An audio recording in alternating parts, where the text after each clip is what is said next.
about 7 a.m. here in Vegas. Just getting to the gym, I'm warming up right now. I'm gonna run through a strength conditioning workout. I'm doing 5 minutes on the bike to warm up. I don't have a lot of time this morning, so I'm gonna get this done in about 45 minutes. I don't like spending too much time doing strength conditioning as well. One, because I fucking don't like it. But two, I wanna be efficient with it. I don't wanna spend all my time lifting weights and stuff like that. This is a program that I'm following from a coach of mine. So I'm gonna knock it out, warm up, stretch a little bit, and then get right into it. Everything's gonna be about 4 sets and 10 reps today. So that's hypertrophy training, building some muscle. This isn't heavy weights, but by the 4th set, that 10th rep, I'm struggling. One, because, like I said, the minimal rest. And two, because I'll slow it down. You'll see how I'll really slow down the range of the motion. It'll make it a little tougher. So we're going RDL, running deadlift, into the goblet squat, into bench press. Again, use the 50s for the rows, and then repeat that circuit 4 times, pretty much with no rest. Go for about 10 reps on each one.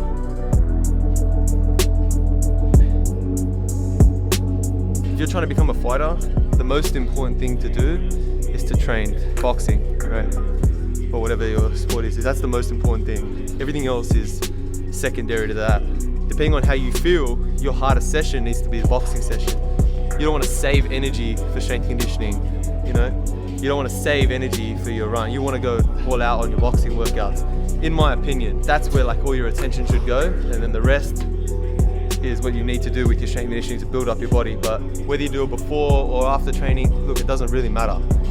It will make you a little more fatigued for your boxing session later, especially depending on how hard you go. But like I said, it depends on what you're training for. I'm trying to build some muscle right now, and I don't have any fights coming up. I'm doing it before. And it's okay to be a little fatigued before training. I'm not like that every day, and I got to adjust my sessions accordingly. If I go hard every day, I'm going to burn out. So I've got to kind of pick which ones I go hard, which ones I take it easy. But every day, I'm working on my skill on boxing, because that's the most important part. We're going to go 3 sets of 20 on the biceps.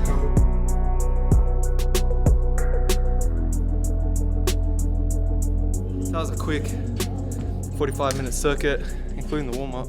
Pretty fast, done right on time. Again, feel free to use that. Adjust the weight as you need it.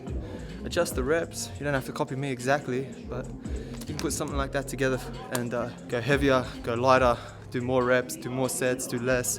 It doesn't really matter. I don't use a timer to rest for this, rest for that. Maybe in the beginning you need to. I've been training for a while, so I kind of just go by how I feel, right? If I'm catching my breath and I can go again, I'll go again.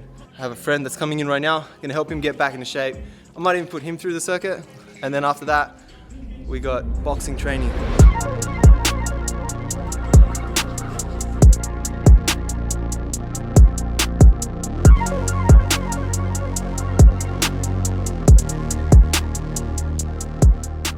The way you punch when you shadow box is the exact same way you punch when you hit a bag, when you hit mitts, when you spar, when you fight.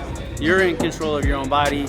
You have to stop your own punch. You can't just rely on a heavy bag to stop you and push you back. And then when people get in the ring, they think it's because I'm hitting somebody in the face, I gotta throw a different punch and It's the time to drill stuff that you wanna execute when you're training. It's like, all right, this is my first practice of what I want to accomplish when I'm in the ring. Shadowboxing always kind of helps me get my timing down, my hands, my steps. So shadowboxing, yeah, it's you're making your body do what it's supposed to do. It's the best time to learn stuff. It's almost as I know the right hand's coming, so as I'm pairing that lead hand, drop on my body, the legs loading, I'm already set to go. I don't want to be I don't want to take my body position away from my right hand. I want to put my body position into it. Slow. Yeah. Good. Big. Good. I feel very tight today. Yeah. The big difference on the right hand when you just shoot off the hip and twist. As soon as there's this, yep. I mean, it's still strong, but it's not as strong. Working hard to be less shit, Chris. So again, that hook, I know I want to be prepared to throw the right hand. I don't want to take myself off of the right hand. I want to be hiding it behind my body, elbows tucked. I got vertical forearm for more leverage. My back toes loaded up. Rotating. Yeah, and you don't have to rush it. You don't have to try hard. It's already right.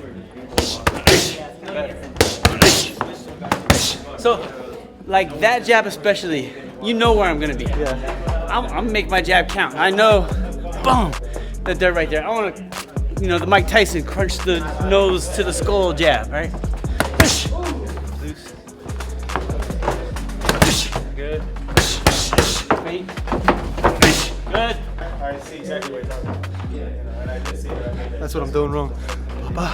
Instead of stepping into it, getting too much distance. I'm creating space. But I don't need to. I'm there. I'm already there. I don't need to.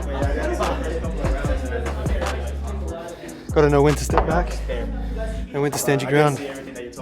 And if you're at a tall guy like that's trying to close the gap on you, or a shorter guy that's really trying to put pressure on you, you might just throw that jab to create space. I'd start with that stiff jab because I know right where they are when they jab.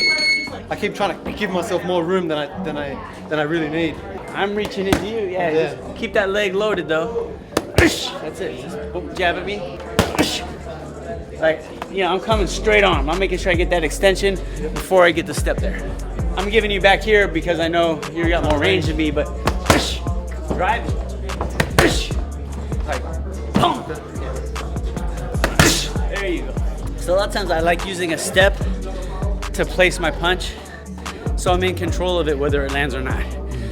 You see a lot of good guys. So the jab, they slip the jab, and then they lose their left uppercut. It's a great counter, but I don't ever want to miss this big in front of somebody. So if I use my step to control my punch, I missed, but so what? I'm here. I'm still in my position. My hands are still up. And that step, I can create a little more power on the punch too. Jab, slip.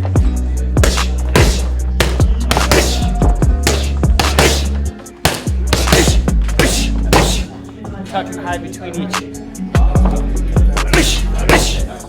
That hook.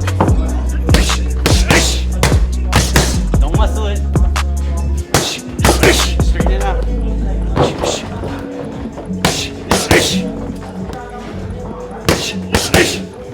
Very rusty. It's alright.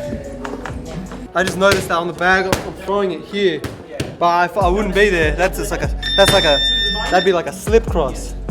Like I'm getting too far to the side of the bag. Or if there's a right hand, yeah, you're slipping my right hand, shooting yours. Because I'm kind of throwing it here, and I just realized like the pad would be here. So I gotta like turn my body into it more. Somebody's like, hey, turn your right shoulder on the right hand. So they do this. Then both shoulders come forward. Yeah. So that's why I say, well, instead of turning the right shoulder forward, turn the left shoulder backwards. And that gets that, yeah, because they'll turn the right shoulder forward, but they'll still bring both shoulders with them instead of the left one back. That's like the little correction I use to fix that problem.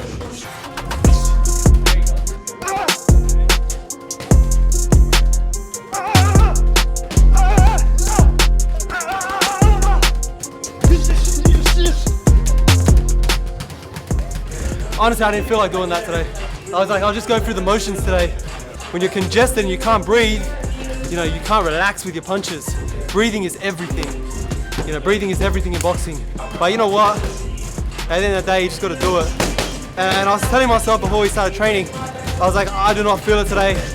I'm like, I'm just going to work light, just go through the motions, you know, get some footage in. But when I started, I was like, fuck it, like, I'm going to grind this one out. That was a good push. Got all the rounds in. Feel strong. Yeah, I feel strong. I feel good. If you're using your muscles when you punch, and you heard Chris, every 5 minutes, relax, you're too tight. You know, if you use your muscles in boxing, they're your brakes.